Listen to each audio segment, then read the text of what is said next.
Just the layout of this house was well thought out. It was. Because when you do have 30 people here, family reunion, whatever it is, right? Let's just say a group wants to watch a movie and they're going to play it really loud. It's going to be Top Gun, whatever, right? And then another group wants to be in the game room area, or another group wants to be out at the pool, and another group wants to be in the living room, separate areas. It's all very separated from the sleeping areas, which means if somebody wants to go to bed early, you're not going to be kept up by a bunch of hooligans being loud because of the way this house is separated out.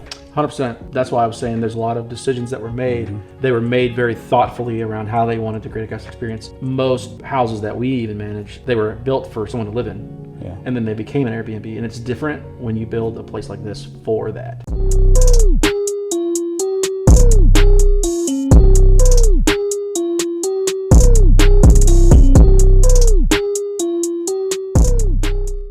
You want to see one of the largest short-term rentals at the Lake of the Ozarks? I'm up here off the main channel, maybe about the 2 to 3 mile marker, where I am about ready to go inside this home where Zach Vavak with Grand Welcome is consulting these homeowners who have this house that can sleep over 30 people. And the features inside of this house are going to blow your mind. Let's go inside, sit down with Zach, and give you a tour of this house that you could bring the entire family and then some. It's kind of weird how we're sitting so far apart for this month's short-term rental video with Zach Vavak with Grand Welcome, but I thought it was kind of appropriate because this house is so ginormous, as I mentioned in the intro. Yeah, dude, there's a lot of space here.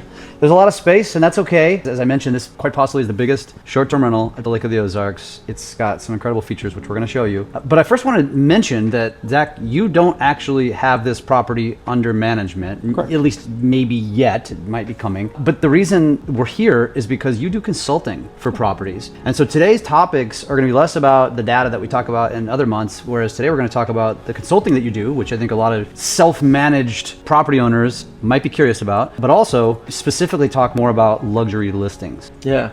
So let's start with the consulting side. So explain how all that works. How did we get here? Good question. We've talked about this before. I get probably 20 phone calls a week, roughly. Mm-hmm. And probably half of those are self-managed Airbnb owners who think they might want a property management company. And maybe there's a part of the process they don't like, or they're unsure about, or something that happened to them and it like kind of spooked them a little bit. And so I do not take every single property owner that calls me. And the reason I don't is A, if I did, I couldn't handle it all anyway. And B, a lot of times people don't need property management. They can self-manage, and that's okay. I've said that before. Mm-hmm. I think it's a lot of work. We've talked about that. And if you're willing to do that work, I can help you bridge those gaps that you have, right? And that's how this started, actually, was this house. When I talk about top tier people who 100% are doing things, like they're doing things that no one does to make sure that guests are comfortable and they have a great stay here. And they just had some things in their process they were trying to figure out. Mostly they have full-time jobs, really good jobs, and they're trying to figure out how do they manage that with a property that sleeps, 36 people. Yeah, so yeah, which we're going to get into the details of this property, maybe a little bit about the history of it, which is interesting, how this kind of came about, which will make sense once we talk about it. As we stay on the topic of the consulting, what are some of the most common topics that homeowners are coming to you with? I think the biggest thing, as a blanket statement, the majority are things like, how do I deal with, really bad guests? And bad guest is a loose term. It's not just they ruined my house. Actually, most of the time they don't. It's like they got to my house and they moved all the furniture around so they could find the smallest cleaning mistake so that they could get their money back. How do you deal with that? Or how do I protect my home? How do I know that the right person is renting it? How do I know that they're not some kind of crazy person? Like, how do you do that? Mm-hmm. How do I list it? Should I change my listing? Like, those are some of the big common things that we get. And I spend an inordinate amount of time, honestly, looking at people's listings. Usually it's a small tweak. It's like, man, if you just would have took professional photos, you would have been better off. Or, hey, you know what you should do? You should just run a couple of Facebook ads and do some videos. Like, you should get your place out there a little bit better. Mm-hmm. Or, hey, you're hiding the thing that I thought was the coolest feature you didn't even think people cared about. Like, that's the kind of stuff that I find that people that are really into this, they're just missing those small details. So that's a lot of my stuff. And I do that while I'm on the phone. At 15 minutes, I'm going to ask where you're at. I'm going to ask some discovery questions, because what I'm trying to figure out is, do you really need full service management, or do you need someone to help you understand how to manage your property? And the consulting side for me is really just coming about because not every home is something that I can take on or will take on. Sometimes it's out of my range even. If I can help somebody a little bit, then I want to do that. Beyond the 15 minutes is where we get into the paid services, but that's really more about, hey, Zach, I liked the 15 minutes. You gave me some good pointers. Can you come out and help me do more with that? Can you get me connected with Jeff and do a video? Can you get me connected with a photographer to do better photos? How about a good cleaning company? Do you have a recommendation with that? How do I handle X, Y, and Z? Who are the people? So we start to use the network that Katie and I have created to help self-managers also do better. It's really about enhancing this lake community of VRBO. Like, I run a business. I love my business. I love what I do. But honestly, I like helping people figure this out. If you've got the time and the energy to do it on your own, it's possible. And I don't want to undersell what a full management company can do for you, but on the other end, I want you to know that there are things out there that you can do it on your own. Yeah. What would you say is the most, I don't know if this is the right way to describe it, the biggest mistake or the most underutilized thing that a self-manager is not doing that they should be doing, and you consult on that? Pricing and photos. Like, those two things are the biggest mistakes. So let's stay on one. Pricing. Are we talking because they keep a flat price all the time? They're not fluctuating it based upon demand? Yeah, most people don't understand the market, and so they're either overpriced at a flat rate throughout the week, or they're underpriced on a weekend. By the way, for those of you watching that are self-managing, if you have a static price, the chances are you're overpriced throughout the week and you're underpriced on the weekend, and you're probably getting a ton of weekend bookings. And that's how you know. It's not just about saying, well, my weekend price is $650 and my weekday price is $550. There's literally a formula that says it should flow in this way. And then when does it come down, and then how does it flow? The second thing is pricing strategy. Most people think about that in terms of like maximizing dollars per night. You're actually maximizing occupancy to revenue. If you're just thinking about the average daily rate, like, oh, I got $1,500 a night, you feel good about that. Awesome. I'm glad you felt good. You got that one time. Awesome. You just say $1,500 a night? Just throw a number out there. Versus like, what if you went down to $1,000 a night but you got that more, right? And we're just in this house, so it makes me think. Are we in Manhattan or something? Hey, dude, I got some houses. It's nuts. But the reality is, if you don't maximize revenue to occupancy, you will lose money. Or at least you won't make what you could make in your ROI. And that is the biggest mistake people make. Even my own homeowners a lot of times will call me and say, man, I feel like we're underpriced. And you go, well, I know that specifically because of how much occupancy you're getting. Well, we've had this conversation. If you're booked, if I put you out there and in 3 weeks you're booked all summer long, we might get a little low. Yeah. If I put you out there and we don't get any bookings and then we're struggling, then we have to come down to find that sweet spot. And that first year in management, it's critical, especially if you're using Airbnb. If you're getting a lot of people looking at your place but not booking it, Airbnb puts you in the like, hey, this is too high category, and they just don't show you because they want people to hit that book button. Yeah. So it's important that you get that right, and there are resources out there. You don't have to be with me to do that. There are resources out there that can help you do just that. Yeah. Now, you also mentioned photos, and I assume that's going to lump into videos and marketing and that sort of thing. So explain where they're getting that wrong. Two things I see with photos that I get wrong. There's the artist photo photographer with their iPhone. They'll have like the blankets nice on the bed, and they'll take like a close-up of that fancy thing, and it probably looks great when you take it, and it looks great if you put it in a picture frame and hang it on the wall. But what is that telling the guest? It's not really telling them anything about the property. This isn't art. It's not art. This is not a photography class. It's not. It's literally... It's pimping your short-term rental. That's it. People want to see blown out rooms that show the features and show things inside of there. And they want to see how the house lays out. They want to understand, how do you walk in the door? What happens there? How does this thing laid out? It's not like when you're doing photos for a rental, you're not trying to, tease it.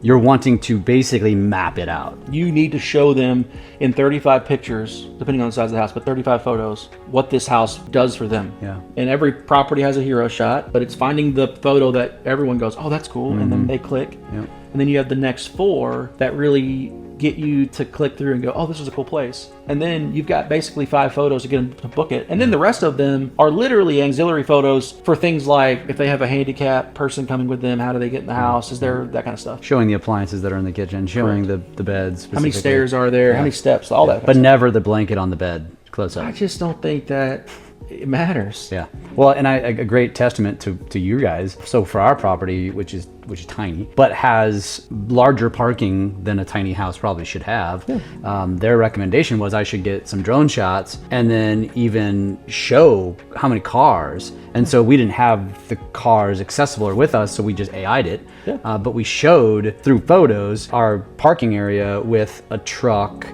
with a boat trailer and a boat on it, and then I think we showed 2, and then we showed different cars parked, so just to kind of convey that. So in other words, You may not have thought of that. I hadn't thought of that. They thought of that, and then we just executed it. But that's the kind of stuff that people are probably overlooking. Yeah. I think the second thing about photos is we now have the overuse of AI. AI is very helpful in photos. They can help you, but don't overdo it. Yeah. You'll know as soon as you see it on Airbnb or VRBO, like when you're seeing the photos and all of a sudden it looks like pastel colors on the wall and like it looks faked. That's also a red flag to a booker because they're going, why did they have to oversaturate this photo? Yeah. Gotcha. Even if you over-edited it, it would be the same concept. Yep. Don't do that. Don't hide what the house is in the photos. So be careful with color correction? Yeah, you have to be careful with it. And I'll be the first to tell you, you go through my listings, you're going to find some that we've put in there, but it's because we had to for X, Y, and Z reason or whatever the reason was, we did it. For the majority of the time, the photos need to be as real as they can be. Sometimes, like if it's cloudy outside, you're taking your photos, you need to like brighten those up. Yeah.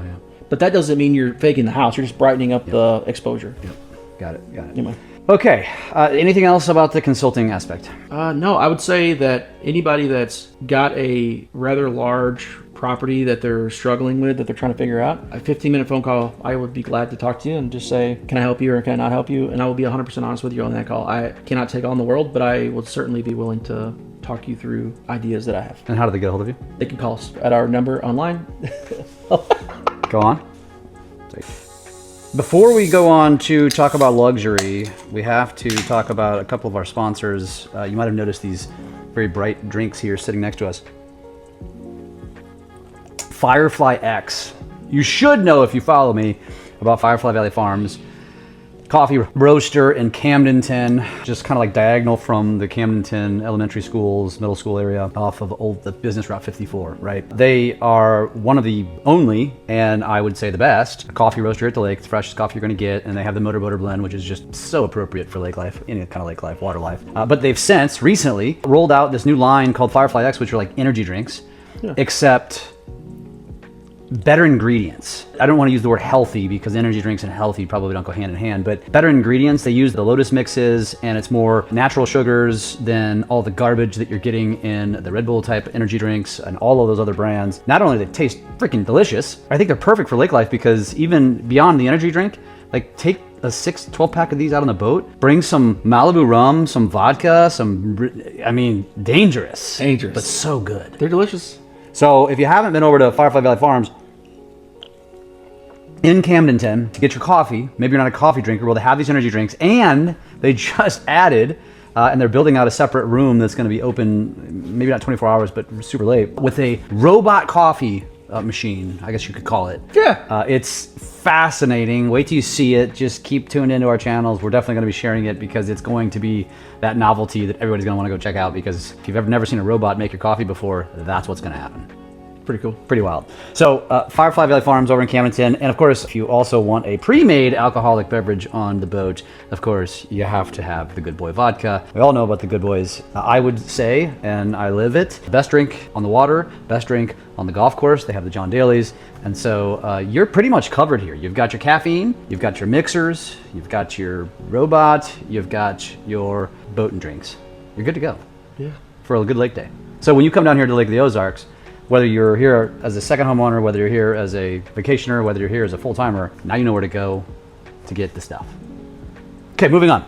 Luxury short-term rentals is a whole different beast. Totally different. If you categorize your short-term rental vacations, you've got what I would call majority of places. That is your typical property management / Airbnb style, which is they get turned, they're clean, they get turned, they have fresh sheets on the bed, all that's great. But I would not say that they are luxury or treated luxury. And when we talk about luxury here, I'm not just talking about the finishes in the house. Like there are a lot of really cool houses that are maintained like a normal Airbnb, and there's nothing wrong with that. Like I want to state that. A luxury Airbnb, which is what this place is essentially a deep clean every single time someone leaves and comes back. Every single detail of the house is ready for the next renter. For example, at this house, they have a bed in a bag that is literally sealed when you get here. If you want to use that, you pull it open, that's what you use.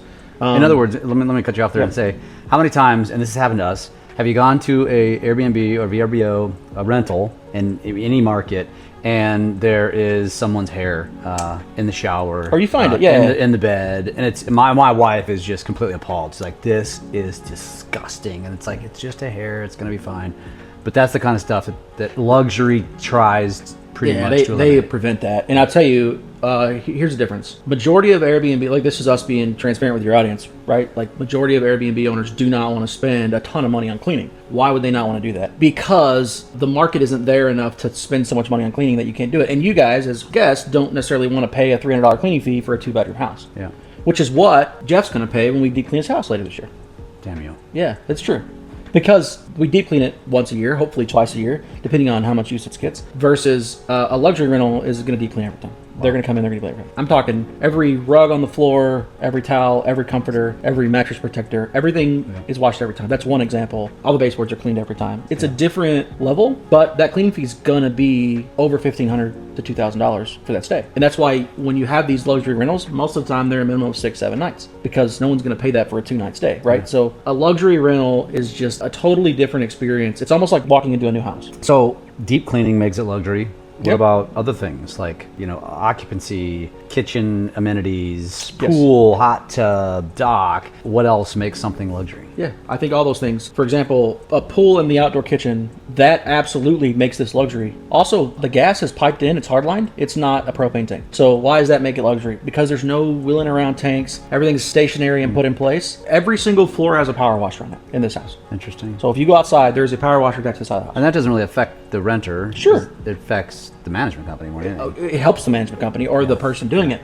But also, the renter has the ability to say, "Oh, I spilled something. I can wash that off. Oh, I got here and there was bird poop today because birds fly in and out of here. Sure. How do I take care of that? They can take care of that. It's readily available for them to handle that problem, and it's 100% an asset. Maybe they just need to power wash something. Like the fact that it's here and it readily available makes that a huge amenity and a plus.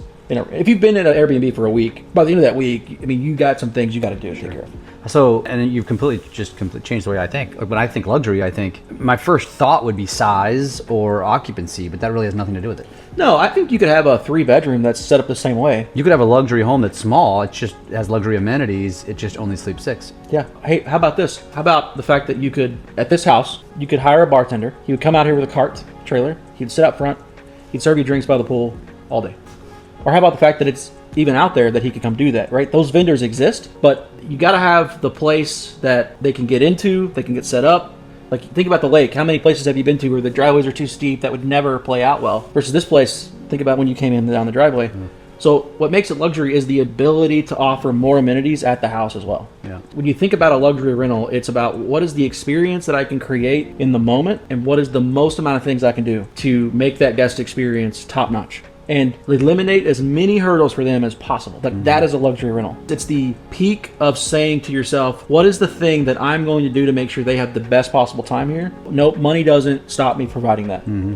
That's a luxury rental. Yeah. Those things, I will tell you that market is becoming bigger and bigger and bigger. Really? Is there like a certain designation when you go into an Airbnb or VRBO to have luxury, or it's kind of self-proclaimed? It's a little self-proclaimed. I also think you can just tell by the listing. Or obviously if you're going to price it, somebody might question why my 2-bedroom that sleeps 6 is overpriced compared to everybody else, but that's when I got to get into the details and show you this is what you're paying for.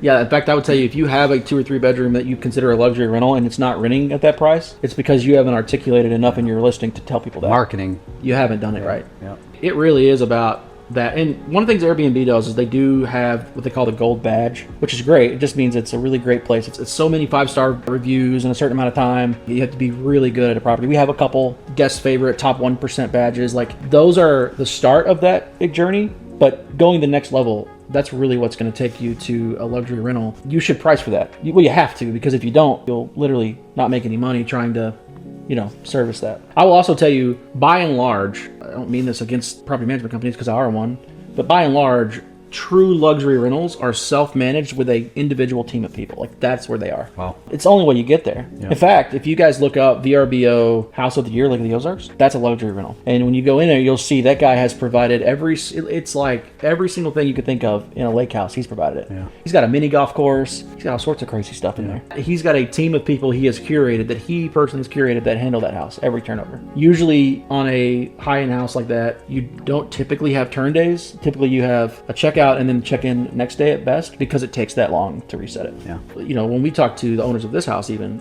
we said, hey, we're not fundamentally set up this year to even provide that type of service to you this year. But by next year, we will be able to. So if that's what you want to do, that's fine. Typically, luxury rentals have their own websites. That's really where you want to get that information and look it up. But I will tell you that when you go into that designation, it's not about the money that you're spending to get it there. It really is about everything that creates a better guest experience. Go do it. Experience. Yeah, it's kind of like, that reminds me of the Kinderhook Castle, which we recently toured, and that is a rental, and that has its own website, and that's kind of what made me think of that, because that's, I don't know if I would call that luxurious because it's a little bit dated, but it literally feels like you're walking into a castle.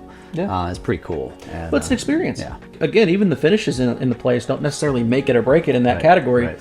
If part of the ambiance is the fact that you feel like you're in a medieval castle or that you're going back in time a little bit, that's okay. Yeah. You know, the lake is so new in our rental market that these luxury rentals are just now starting to kind of, they've been here a while, but they're just now popping up. Sure. It's probably going to continue to grow.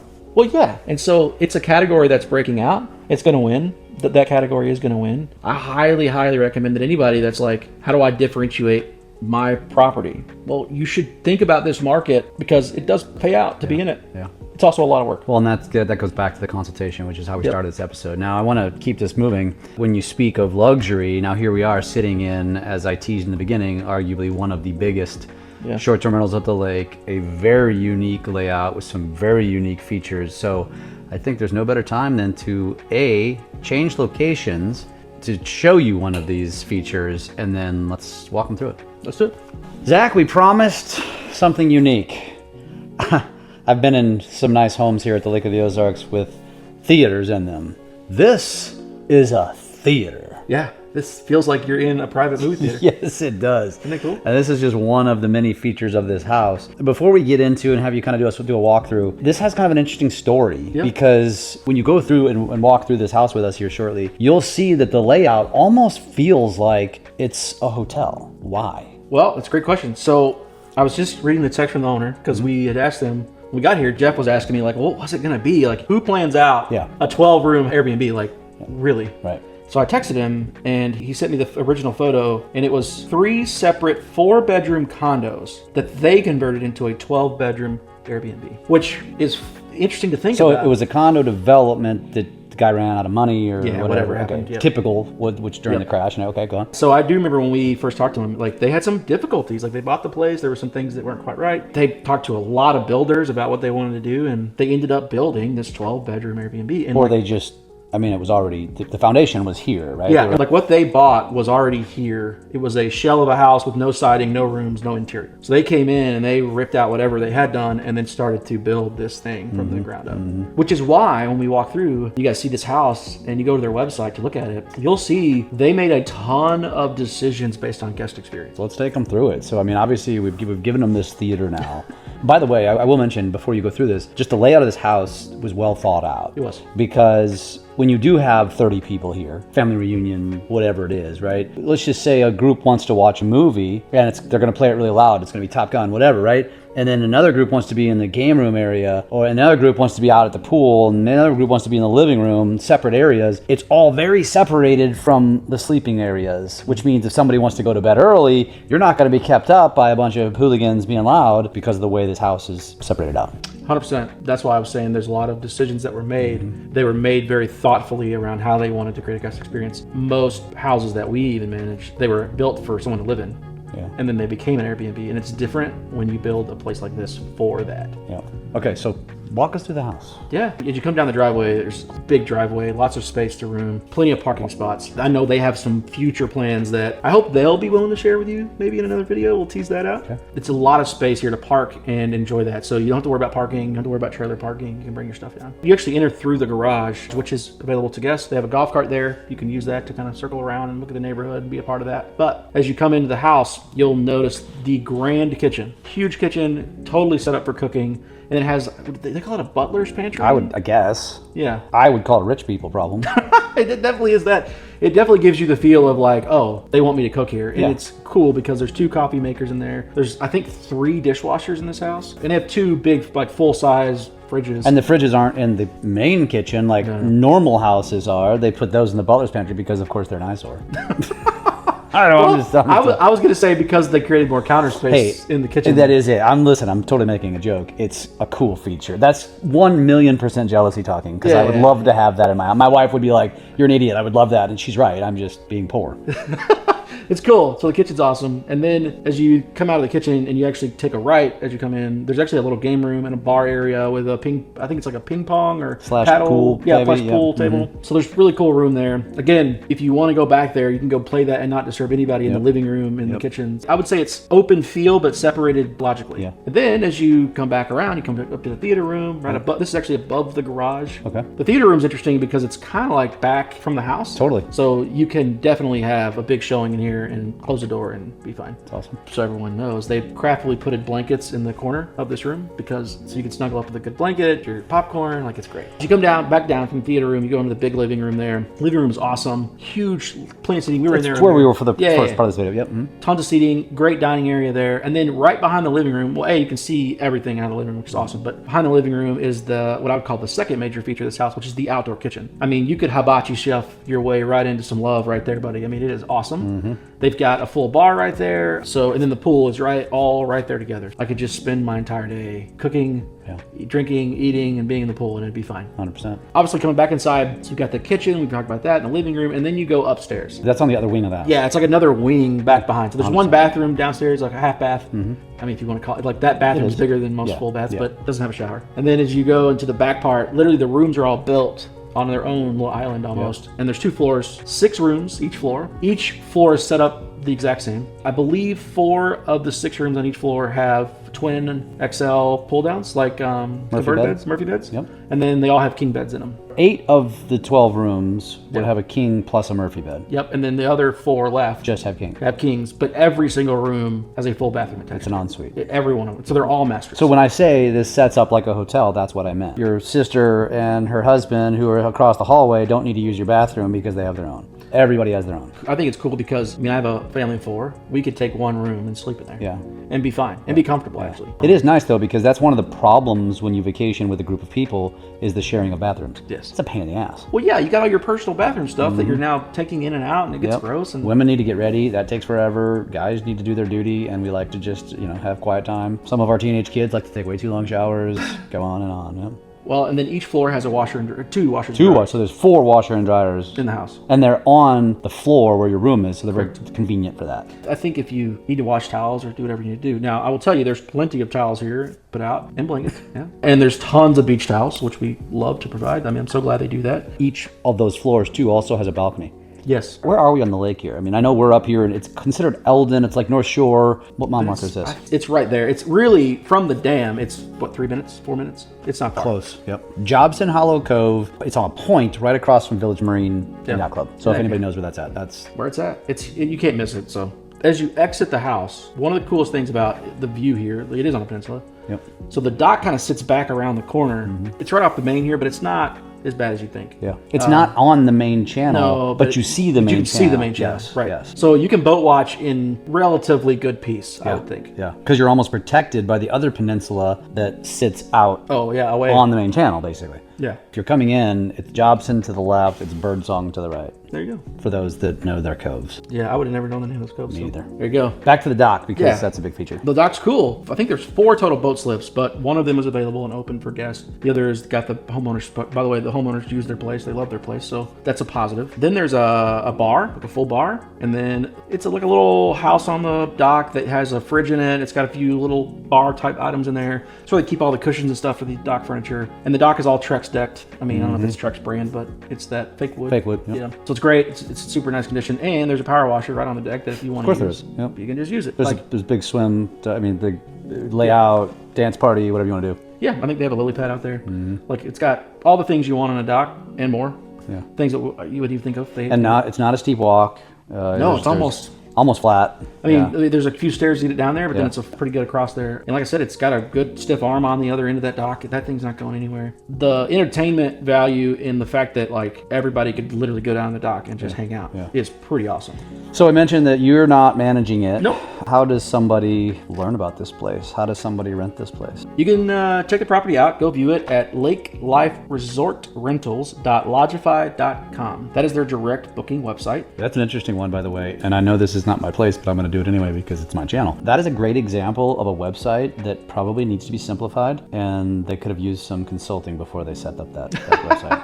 I think they use Lodgify to set up their site, but that is their direct site. That's a mouthful. From a consumer's perspective, the longer the URL, the easier it is to screw it up and end up somewhere else. And we all have attention spans the size of gnats. And if you don't give people something simple, they might lose attention or end up somewhere else, and then they don't end up doing what you wanted them to do in the first place, which is book your place. Just some basic Small advice rant, no problem. from somebody who doesn't know what he's talking about. You can also find it on VRBO. It's called Hidden Valley Paradise, a luxurious lakefront. Also long.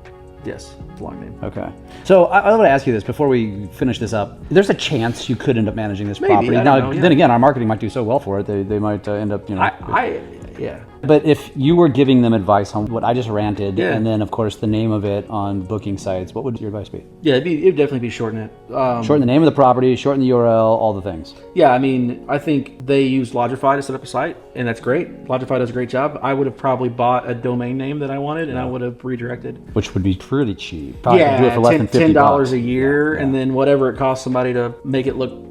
I don't even know if you need to make it look pretty. You just need to buy the domain and redirect. Yeah. It'd be cheap. Let's say they want to call it Hidden. I think it's called Hidden Valley. What did I say? A Hidden Valley Paradise. I think that's long but good. Hidden Valley Paradise is fine. Which the Hidden Valley is the street That's that's the name of on, it, yeah. so that makes sense. Okay. So Hidden Valley Paradise, and then I would have been like hiddenvalleyparadise.com, or if that wasn't available, I would have something similar. Again, going back to consulting, here's some free tidbit. Like every house has a brand and a market, which is why we hire you to go do every house, every video, right? It's like they all have a brand. So this house has a brand. You should brand it. Do that. Yeah. And this is definitely one that like you're gonna walk away with a koozie for sure out of here with a QR code that lets you rebook. We have a couple that do that. Yeah. Smart. Those are smart things to do because I don't know how many times I've pulled out koozies from places. So kudos to the owners on that one. 100%. Yeah, they definitely are on the path to really exploding. All of their challenges were all like, we have full-time jobs. How do we do this from? Well, and as a marketing guy, I look at this place and just salivate because it's like, oh my gosh, the content that we could create here. It would be so awesome. Yeah, so much fun. I hope that you get to come back and do more content here. I think this is one of those places where I think this place would be so much fun with 30 of our best friends. Yeah. You know what I'm saying? Like we would have a blast. Yeah. You know, wink, wink. No cell phone. Yeah, I love it. So let's wrap this up. Now, if somebody wants to consult with you again, how do they get hold of you? Yeah, they can go to lakeozarkmanagement.com. They can put time on my calendar. They can call me from that site. I will definitely get back to you as soon as I can. Please note that we are, as this video comes out, probably in August, I'm assuming. Oh yeah, late July. Yeah, so late July, early August. That is the busiest time of year for me. So if I don't get back to you right away, I'm sorry. But you can always send an email to that email as well on the website. I want to help people. I 100% do. Please note that, again, I get 20 calls a week, so I'm doing what I You're can. not a charitable organization. Now, also, if they want to just straight up say, man, I want to go connect with them to have them manage my property, like Jeff does, how do they do that? Yeah, the same thing. Go to the website, set up time with me, lakeozarkmanagement.com. Okay. The best way to get a hold of me on either end, call me.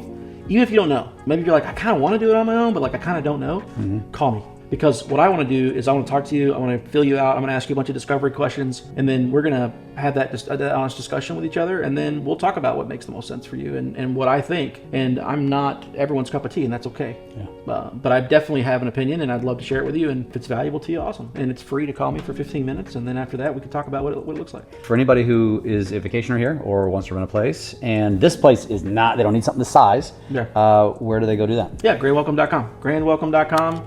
You're going to search for Missouri, and then you're going to go to Lake of the Ozarks. The best lake? On the planet. And then you're going to see 91 options until you put in a date. Awesome. So then there's tons of options from 2 bedrooms like mine, honey hole, just honey throwing hole, that out there, if you want. or a lot of other really, really cool properties. Yeah, Because I get to 9 tour all of them. So, Zach, it's a pleasure. I really would like to know how you're going to top this one next month. I don't know yet, but we're going to figure it out. Thanks, buddy.